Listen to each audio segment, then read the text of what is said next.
शान को मैं सर डॉक्टर शान एक नई इन्फॉर्मेटिव वीडियो के साथ। अच्छा, मेरे से कुछ लोग पूछ रहे हैं कि डॉक्टर साहब फालिज क्या होता है, इसकी किस्में कौन सी हैं और इसका क्या इलाज है। बेसिकली फालिज को हम सीवीए भी कहते हैं, जो मुहफ़्फ़िफ़ है सेरेब्रोवास्कुलर एक्सीडेंट का, जिसे हम आम ज़ुबान में फालिज कहते हैं। इसकी दो किस्में हैं, एक है इस्केमिक सीवीए और दूसरी है हेमरेजिक सीवीए। हेमरेजिक सीवीए क्या है कि आपके दिमाग की शरेयान जब फट जाए और खून आपके दिमाग में इकट्ठा हो जाए, उससे जो आपके जिस्म की कमजोरी होती है उसे हम हेमरेजिक सीविया कहते हैं। और दूसरी किस्म ये है कि आपके दिमाग की शरेयान में क्लॉट आने की वजह से या प्लेक होने की वजह से वो नाली तंग होके बंद हो जाए और दिमाग के उस हिस्से को खून ना पहुंचे, जिसकी वजह से आपको कह लें कि आपके जिस्म का एक हिस्सा सुन्न हो जाए या कमज़ोर हो जाए या आपकी आवाज़ चली जाए, तो इसको हम इस्केमिक सीविए कहते हैं। बेसिकली सीविए होता क्यों है, इसकी 3-4 वजूहात हैं। एक तो सबसे पहले यही है कि आपकी जो आर्टरीज़ हैं, जैसे ये शरेयानें दिल में होती हैं, आपके बाजुओं में है, टाँगों में है, इसी तरह आपके दिमाग में भी ये शरेयानें हैं। जैसे बाकी दिल की शरेयानें, टाँगों की शरेयानें बंद होती हैं, ऐसे ही आपकी दिमाग की शरेयानें भी बंद हो जाती हैं। जो कोलेस्ट्रॉल, जिसमें एक सबसे कॉमन रीज़न है, वो जो प्लेक बनता है, वो आपकी शरेयानों को तंग कर देता है, जिससे ये बंद हो जाता है। दूसरा, आपका जब ब्लड प्रेशर बहुत ज़्यादा रहता है, आपका जो है कोलेजन कम हो जाता है आपकी शरेयानों में, तो आपकी शरेयानें प्रेशर के साथ फट जाती हैं, लीक हो जाती हैं, तो उससे भी आपको फालिज हो जाता है। और तीसरा ये है कि जब आपको कोई ऑटोइम्यून डिजीज़ हो, कोई आपका टेगोसोआर्थराइटिस या इस तरह का कोई हो जिसमें आपकी नालियों में तंगी हो जाती है या नालियाँ बंद हो जाती हैं, तो इसकी वजह से आपको फालिज हो जाता है। और चौथा, कोई भी थ्रोम्बोएम्बोलिक फिनोमेना कि आपके नीचे दिल से या टांगों से कोई क्लॉट ऊपर दिमाग में आया है, तो उससे आपकी दिमाग की नाली बंद हो जाए, तो उससे मरीज को फालिज हो जाता है। ये तो हैं कि इसकी कॉज के क्या वजूहात हैं जिसकी वजह से फालिज होता है, वो मैंने आपको डिटेल में बता दिया है। अब आते हैं इसकी प्रेजेंटेशन की तरफ, जो बहुत ज़रूरी है और हर किसी को इस चीज़ पे ध्यान देना चाहिए, क्योंकि पाकिस्तान में बहुत से मरीजों को फालिज हो रहा है और इसका अगर बर वक्त इलाज किया जाए तो बहुत सी जिंदगियां भी बच सकती हैं। और उसके साथ जो मफलूजी है, जो बंदा अपाहज हो जाता है, जो इसमें बंदा पैरालाइज हो जाता है, उसको हम बचा सकते हैं अगर हम इसका बर वक्त इलाज कर लें तो।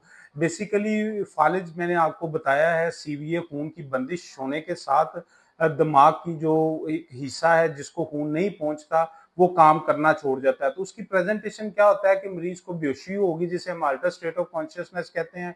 उसके मुंह का एक साइड वाला हिस्सा सुन्न हो जाएगा और उसके कह लें कि बोलने की यूजली ताकत खत्म हो जाती है, और एक साइड राइट या लेफ्ट उसकी पूरी नम भी हो सकती है, जिसे हम सुन्न कहते हैं, या पूरी एक दफा वो खत्म भी हो जाती है, उसकी पावर 0/5 पे चली जाती है।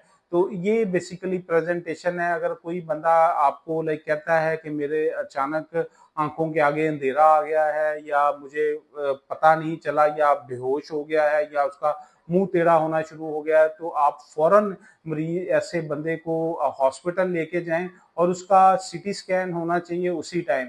और अगर वो इस्कीमिक सीवीए है और 4 घंटे के अंदर अगर हम एक इंजेक्शन जो खून पतला करने वाला होता है, जो पाकिस्तान में भी अब अवेलेबल है, उसे हम टीपीए कहते हैं। अगर वो टीपीए लग जाए तो यकीन माने आपको जो फालिज के साथ जो मफलूजी है, जो पाहजपन है, वो नहीं आता। वो 4 घंटे के अंदर अंदर आपका खून पतला करने वाला इंजेक्शन लग जाए, तो उससे फिर मरीज की जो एक पैरालिसिस है, वो उसे हम अबॉर्ट कर सकते हैं, उसे हम रोक सकते हैं। तो लिहाजा किसी भी मरीज को आप अगर देखें तो ये आपने 3 अलामात उसमें देखनी है कि मरीज का बेहोश होना, उसकी एक साइड सुनी या कमजोर होना, या मुंह का टेढ़ा होना। तो ये फालिज के इनिशियल अलामात हैं। आपने फौरी हॉस्पिटल जाना है और वहाँ आपका सिटी होगा, सिटी पे डिसाइड होता है।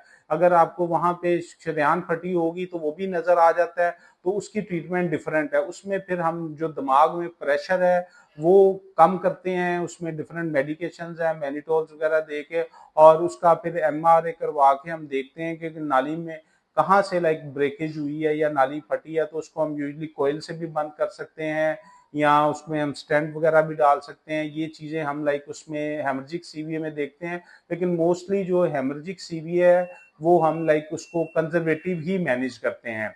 ये तो हो गया इसका जो ट्रीटमेंट है, लेकिन ये ट्रीटमेंट से पहले अगर हम इसका एहतियात करें तो ये हम इस खतरनाक मर्ज से बच सकते हैं और अपने प्यारे जो अब हैं उन लोगों को भी हम बचा सकते हैं। तो उसके लिए जो सबसे चीज़ ज़रूरी है वो ये है कि हम अपना ब्लड प्रेशर चेक करें, वो कंट्रोल करें, हम अपना ब्लड शुगर लेवल कंट्रोल रखें, हम अपना ब्लड कोलेस्ट्रॉल एलडीएल लेवल को कंट्रोल रखें, हम हेल्दी लाइफस्टाइल अपनाएं, हम एक्सरसाइज करें, हम हेल्दी डाइट लें, हमारा एक जो रहन सहन है वो बिल्कुल जिसे कहते हैं कि एक हेल्दी एक्टिव लाइफस्टाइल होना चाहिए, हमें स्ट्रेस फ्री रहना चाहिए, हमें स्मोकिंग के बिल्कुल पास नहीं जाना चाहिए, रेगुलर एक्सरसाइज करनी चाहिए, अपना वजन कम करें और जिसे कहते हैं कि एक अपनी बॉडी को फ्रेश रखें, पॉजिटिव सोचें, तो इंशाल्लाह ये आपके जो ये मर्ज है इससे आप बच सकते हैं।